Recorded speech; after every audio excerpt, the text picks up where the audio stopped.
Is capitalism exploitative? The first typical charge leveled by socialists is that capitalism features the exploitation of wage workers by their capitalist employers.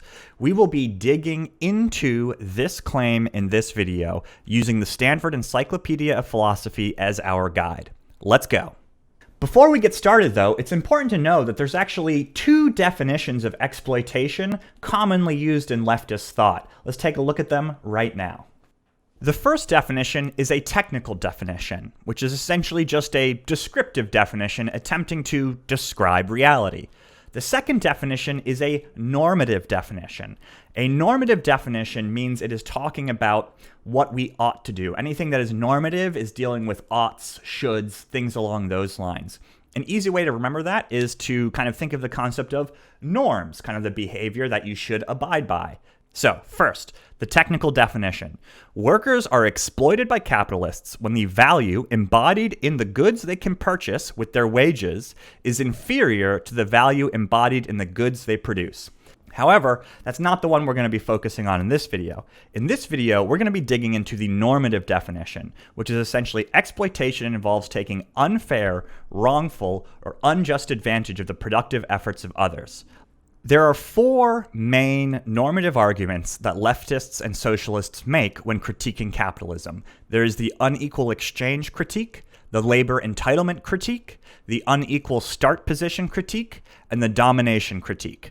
First, the unequal exchange critique, which says that A exploits B if and only if, in their exchange, A gets more than B does.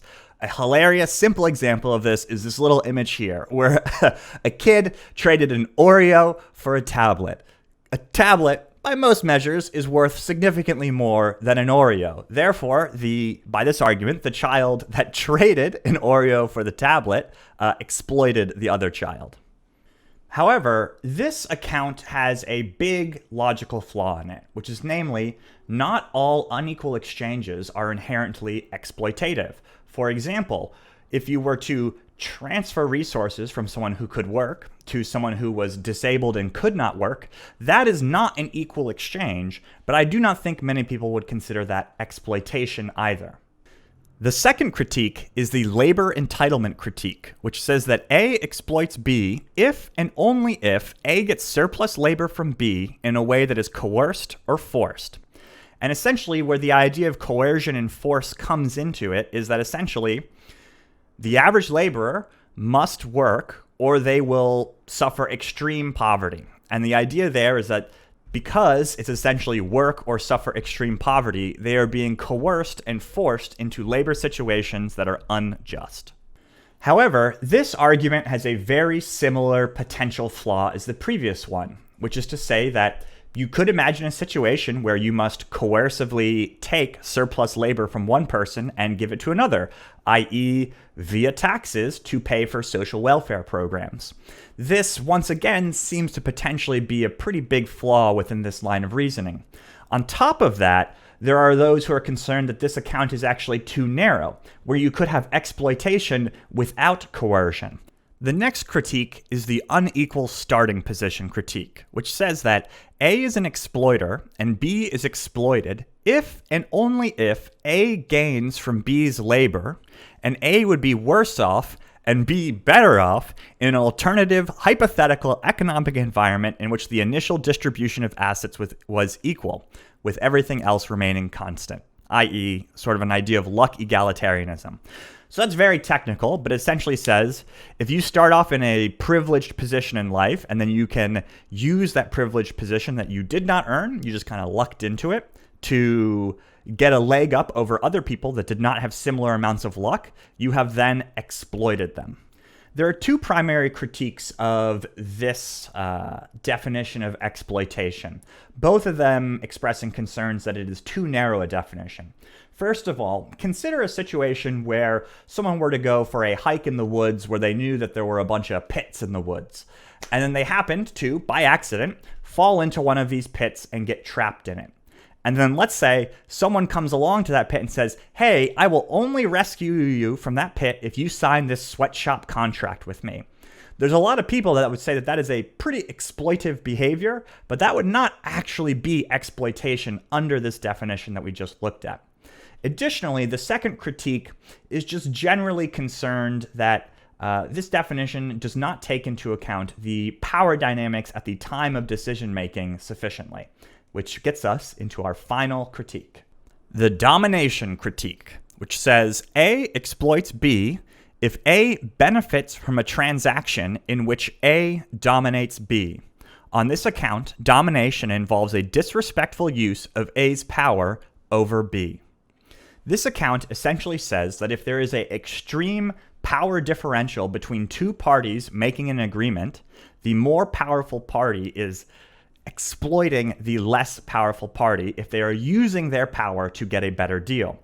A perfect example of this would be a large corporation that has used its power to lobby the government in such a way that it has labor laws that are inherently more in favor of corporations than they are in favor of workers.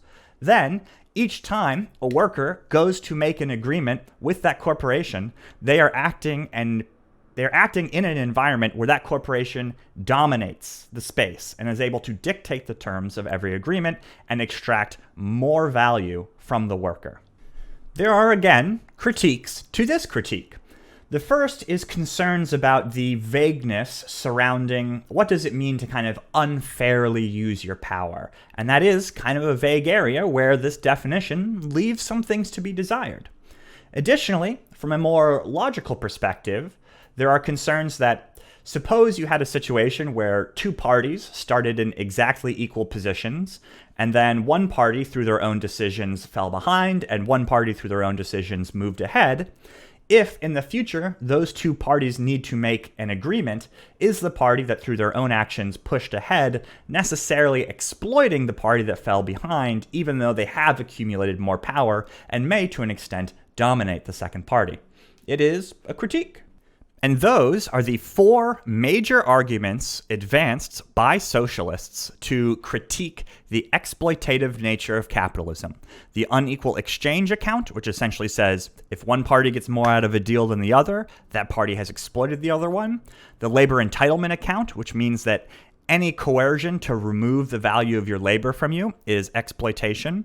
The unequal starting position account, which essentially says if you didn't have an equal starting position and then you can use your lucky birth to take advantage of others, then you are exploiting them.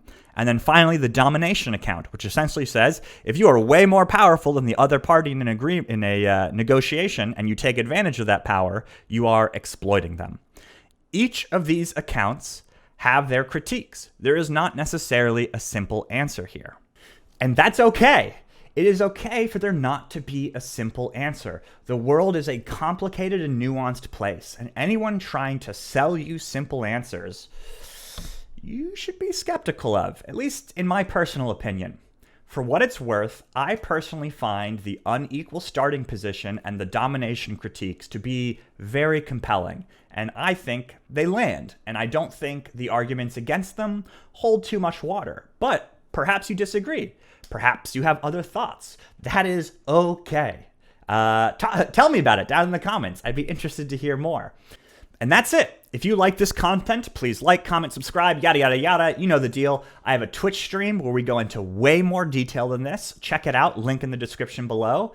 And good luck out there. It's not an easy world. I'll see you next time.